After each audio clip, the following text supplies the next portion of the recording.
investir en bourse, les 7 étapes pour acheter ta première action.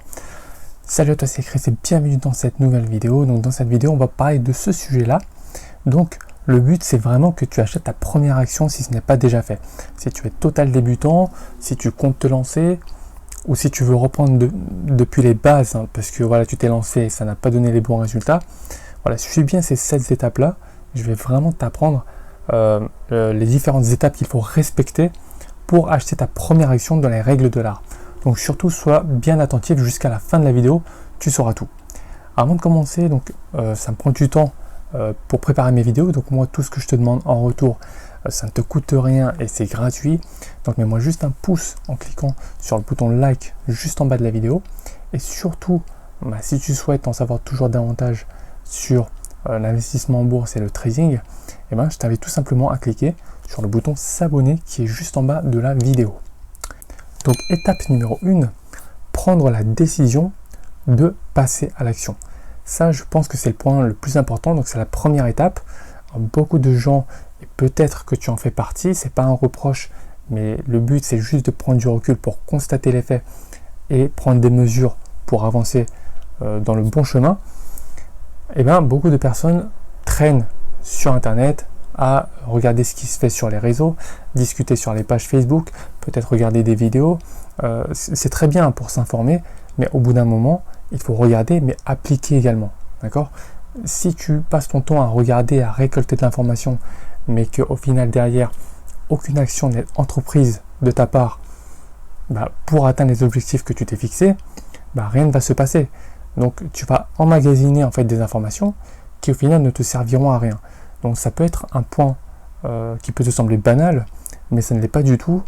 Et beaucoup plus de gens bloquent davantage qu'ils ne le pensent. D'accord ? Donc ça c'est très important, surtout toi, si tu souhaites débuter vraiment et tu souhaites avoir des résultats rapidement, le mieux c'est de commencer le plus tôt possible. D'accord ? Avec un compte de démo si tu souhaites vraiment te faire la main, ou alors directement en réel, mais avec un capital extrêmement faible. Donc ça dépend de toi. Moi, ce que je te conseille, prends un compte de démo, donc commence, mais passe très très rapidement, et même si possible, si tu as un peu d'argent, passe directement sur un compte réel. Les sensations ne sont pas les mêmes, les émotions impliquées ne sont également pas les mêmes, et le fait de trader ou d'investir de l'argent, du véritable argent, ça a des notions émotionnelles totalement différentes de ce que tu peux ressentir si tu utilises les comptes de démo. Donc vraiment, passe sur un compte réel, commence à faire ton premier investissement avec un capital extrêmement faible si tu débutes, mais c'est mon conseil. Et puis rappelle-toi, beaucoup de gens attendent le meilleur moment pour investir. Il n'y a pas de meilleur moment. D'accord ? Certains attendent une remontée des taux, je ne sais pas, certains attendent la fin du Covid, d'autres personnes attendent qu'il y ait une news extrêmement positive qui sorte. Si tu attends, tu vas attendre pendant encore longtemps. D'accord ? Honnêtement, si tu regardes ce qui s'est passé là, tout récemment avec la crise du Covid, juste au moment où il y a le Covid, certaines personnes disaient là c'est la panique, je sors. Au plus bas de la crise, les gens se disent tiens, là c'est pas le bon moment, ça peut encore se casser la gueule, je vais pas acheter. Ensuite, quand les cours ont rebondi, ils se disent ah oui, mais là il va y avoir beaucoup de faillites, etc. Les cours vont replonger, donc je n'y vais pas encore. Ensuite, les cours continuent à monter. Et donc là, ils se disent ah oui, là il serait peut-être temps d'acheter, je vais investir, mais je vais attendre que ça rebaisse un peu, parce que là, c'est déjà trop monté. Et au final, les cours continuent à monter, donc l'attentisme ne va jamais jouer en ta faveur. D'accord ? Parfois, c'est bien d'attendre, surtout quand tu détiens une position gagnante, mais si tu n'es investi en rien du tout, le fait d'attendre t'en fait perdre indirectement. Ça, c'est certain, tu peux en être sûr. Le fait de ne rien faire va te faire perdre de l'argent. Deuxième étape importante à respecter pour acheter ta première action, fixe-toi des objectifs précis. Qu'est-ce que j'entends par se fixer des objectifs précis ? Il faut que tu puisses écrire clairement, donc là tu vas prendre un stylo et une feuille, et tu vas écrire clairement quels sont tes objectifs en investissant en bourse, ou en tradant tout simplement. Pourquoi est-ce que tu veux faire ça ? D'accord ? Pour te donner des exemples tout simples, tu vas prendre une feuille et tu vas écrire « Je souhaite économiser chaque mois tant d'euros Et ce capital-là va être destiné au trading ou à l'investissement en bourse, par exemple. Il faut que tu puisses l'écrire, ça. D'accord? Rappelle-toi déjà, il faut toujours que tu aies au moins 6 mois de ton train de vie de côté, de précaution. Voilà, ça sera ton épargne de précaution et tu pourras puiser dedans en cas d'imprévu. Voilà, si jamais tu perds ton boulot ou par exemple, voilà, il y a un événement de ta vie, tu auras toujours 6 mois pour te retourner. D'accord? Donc ça, c'est très important. Ces 6 mois-là, tu ne vas pas y toucher. Mais tu vas écrire, voilà, là, sur les revenus que tu vas percevoir dans les prochains mois, tu vas mettre, je souhaite économiser, par exemple, 100 euros, 200 euros ou 300 euros, 500 si tu le peux, 500 euros chaque mois, et ce capital sera dédié au trading. Il faut que tu l'écrives noir sur blanc.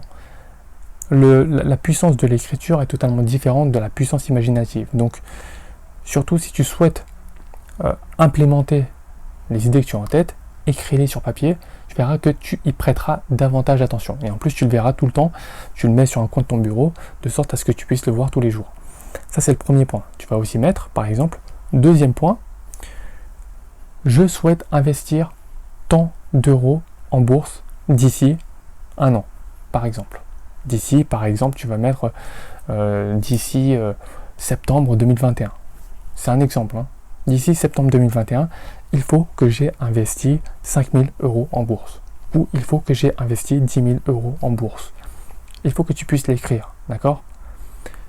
Troisième point, par exemple, tu vas mettre je souhaite avoir effectué tant de trades d'ici le 31 décembre 2020. Par exemple. Tu vois? Donc, tu vas mettre je souhaite avoir effectué 100 trades d'ici le 31 décembre 2020, ou bien 50 trades d'ici le 31 décembre 2020. Ce sont juste des exemples, mais tu vois qu'à chaque fois c'est précis, c'est concret, c'est chiffré. D'accord? Donc plus c'est précis, plus ton cerveau va pouvoir l'analyser et essayer d'implémenter des actions pour y parvenir. D'accord? Si toi tu te dis toujours dans ta tête, ah bah tiens oui, je vais faire tant d'actions, je vais essayer de trader, ouais d'accord, je vais essayer de mettre tant de capital, ça va jamais se faire. Ça ne va jamais se faire. Écris-le noir sur blanc, mets-le à un endroit où tu pourras le voir quasi quotidiennement, et crois-moi, ton cerveau inconsciemment va travailler en ce sens. Et tu vas te dire, ah oui, là j'arrive à économiser tant, je vais investir tant, j'ai économisé tant, je vais trader tant. Voilà, et après tu vas te bâtir un rythme, par exemple, voilà, par semaine, tu vas te faire 2 trades, voilà, 2 trades par semaine, c'est très bien. Et après tu peux même augmenter la fréquence, voilà, ça dépend. Mais en tout cas, l'expérience va vraiment s'acquérir au fur et à mesure des erreurs que tu vas faire. Si tu ne fais rien, tu ne feras jamais aucune erreur. D'accord? Et c'est en faisant des erreurs que tu vas apprendre. Et c'est comme ça que tu vas t'améliorer et devenir rentable sur le long terme. Donc, vraiment, fixe-toi des objectifs précis. Troisième étape importante avant d'acheter sa première action, eh bien, tout simplement définir son marché. Il faut que tu puisses définir le marché sur lequel tu souhaites trader ou investir, tout simplement. Exemple, le marché des actions, le marché du Forex, donc les devises, le marché des ETF, le marché des taux, par exemple. Ce sont que des exemples, mais il faut que tu sois clair dessus. Il ne faut pas que tu te dises, je vais investir un peu sur les actions, un coup sur le Forex, un coup sur les taux, sur les OPC20. Il faut que tu sois focalisé sur un marché. D'accord? Ça, c'est très important. Pour que tu puisses vraiment savoir comment évolue, quel comportement moyen de ces actifs-là en temps normal, en temps de crise, quelle est la volatilité moyenne en fonction de tel secteur d'activité, tel titre. Ça, c'est bien de le savoir, d'accord? Et ça ne pourra qu'affiner ton analyse technique, tout simplement. Donc, focalise-toi sur un marché en particulier que tu auras choisi et tiens-toi à ce marché. Ne te disperse pas, c'est la meilleure manière de faire n'importe quoi.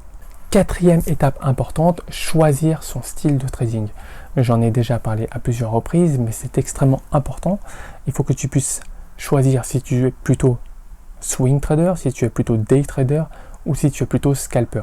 D'accord? Sachant que le scalping est extrêmement contraignant en termes de temps et d'organisation. Le day trading est également contraignant, un peu moins que le scalping, mais beaucoup plus que le swing trading. Et le style de trading le moins contraignant qui te laisse le plus de flexibilité dans ton organisation et qui te laisse la possibilité de trader n'importe quand, et ben c'est tout simplement le swing trading. D'accord? c'est le style de trading le moins chronophage. Tu ne vas pas passer tes journées devant ton écran et tu vas pouvoir faire des analyses et placer des trades pour qu'ils te rapportent et qu'ils puissent faire grossir ton capital vraiment bien comme il faut. Donc, choisis clairement ton style de trading, celui qui va te convenir au mieux. J'ai déjà fait des vidéos par rapport à ça, mais vraiment, choisis le style par rapport à toi, à ton travail. Est-ce que tu as beaucoup de flexibilité? Est-ce que tu as un emploi du temps qui est modifiable, qui est flexible? Ou est-ce qu'au contraire, tu as un emploi du temps avec des horaires rigides et donc tu ne peux trader qu'en rentrant à la maison, par exemple? Voilà, donc choisis ce style par rapport à toi. Il n'y en a pas un qui est meilleur qu'un autre. On a chacun nos préférences, mais choisis ton style de trading. 5e étape avant d'acheter ta première action, définis ton risque de perte maximale. Ça, c'est extrêmement important également. Beaucoup de gens négligent cet aspect. Ils se disent, je vais acheter tel titre, je vais acheter telle action, je vais investir sur tel fonds, mais ils ne savent pas exactement quelle est la perte maximale qu'ils peuvent accepter. Pour preuve, énormément de personnes ne placent pas leur stop. Et ça, c'est une grave erreur. D'accord, si tu fais de l'analyse fondamentale pure pour de l'investissement extrêmement long terme, à 10, 15, 20 ans, que tu ne mettes pas de stop, je comprends. Par contre, si tu fais de l'investissement pour une durée inférieure à 1 an, voire 2 ans, ou alors que tu fais du trading, donc pour une durée inférieure à 1 an, il est inconcevable de ne pas mettre de stop. Je t'ai déjà montré plusieurs exemples par rapport aux vidéos que j'ai fait sur ma chaîne. Beaucoup de personnes se sont brûlées les ailes à cause de ça. D'accord ? Le fait de ne pas mettre de stop et penser qu'on pourra couper nous-mêmes nos positions, c'est tout simplement impossible. L'aspect émotionnel entre en jeu, donc c'est juste impossible. C'est impossible, même si tu te dis je suis fort mentalement, face à des sommes réelles qui sont en jeu, surtout des sommes importantes, eh ben, tes émotions vont guider tes prises de décision. Tout simplement. Ce ne sont plus des décisions rationnelles. C'est impossible. Et il n'y a plus de logique dans ce que tu fais. C'est purement guidé par les émotions. Et à partir du moment où tes décisions en trading sont guidées par des émotions, la probabilité est forte que tu subisses une grosse perte de ton capital. Garde-le bien à l'esprit. 6e étape primordiale avant d'acheter ta première action, commencer à créer ton plan de trading. J'ai aussi fait une vidéo par rapport à la création d'un plan de trading, par rapport à ce qu'il faut mettre dedans. Si ça t'intéresse également d'avoir mon plan de trading, je t'invite à cliquer dans la description. Donc il y a un lien qui te redirige vers mon plan de trading. Donc n'hésite pas à aller jeter un œil, mais vraiment c'est extrêmement important. Tout trader qui se respecte doit avoir un plan de trading. Si toi aujourd'hui tu n'as pas de plan de trading, tu ne vas pas durer dans le temps, tu peux en avoir la certitude. Pourquoi ? Parce que tu n'as aucun recul par rapport aux actions que tu as prises, par rapport aux trades que tu as effectués, par rapport aux actions qu'il faut mener pour corriger les erreurs que tu as subies, quelle est l'évolution des rendements que tu as eu ou des plus-values que tu as eu par rapport à tes investissements, tu n'as aucun recul. D'accord ? Donc un plan de trading est extrêmement important. C'est primordial. Si tu n'as pas ça, ne commence pas à trader. D'accord ? Établis ton plan de trading et enrichis-le avec tes trades. C'est ça qui va faire de toi un bon trader. Et enfin, 7e étape, choisis bien ton courtier. L'étape du choix du courtier est aussi quelque chose d'extrêmement important puisque beaucoup voient leur rentabilité rognée à cause des frais de courtage. Donc vraiment, je ne vais pas te recommander un courtier en particulier. Choisis en toute connaissance de cause. Compare les conditions tarifaires de tous les courtiers de la place. Regarde par rapport au marché que tu souhaites trader, les instruments financiers que tu souhaites trader, si c'est les actions, le marché français, le marché US par exemple. Compare les tarifs. Et tu prends les tarifs les plus bas. N'hésite vraiment pas à contacter le service clientèle pour voir s'ils sont réactifs, pour voir s'ils répondent vraiment. C'est important en cas de dysfonctionnement notamment. Mais c'est un critère extrêmement important de choisir un courtier avec des frais de courtage extrêmement faibles, notamment pour le marché sur lequel tu souhaites investir. Donc voilà pour cette vidéo, j'espère que tu as vraiment apprécié ces 7 étapes-là. Si tu les respectes, crois-moi, tu pourras acheter ta première action les yeux fermés. Si tu es toujours ici, c'est que le trading ou l'investissement en bourse t'intéresse vraiment et que tu souhaites vraiment commencer à générer des gains de manière pérenne. Et bien tout ce que je t'invite à faire, c'est de cliquer sur le premier lien qui est en description de cette vidéo. Et moi, ce que je vais faire, c'est que je vais t'envoyer une série de 3 vidéos qui te permettra de passer à l'action véritablement. C'est véridique. Dans la première vidéo, je vais te montrer que même en ayant raison une fois sur deux, tu peux gagner de l'argent en trading. C'est purement mathématique. Dans la deuxième vidéo, je vais te montrer comment mettre en place un money management pour ne pas que tu perdes un centime de plus que ce que tu auras décidé. Et enfin, dans la troisième vidéo, je te parlerai de mon système de trading qui permet de générer en moyenne une rentabilité à 2 chiffres en pourcentage chaque mois. Donc, sans plus tarder, je te laisse cliquer sur le premier lien qui est dans la description. Et quant à moi, je te retrouve tout de suite derrière l'écran pour le visionnage de la première vidéo. A tout de suite, ciao!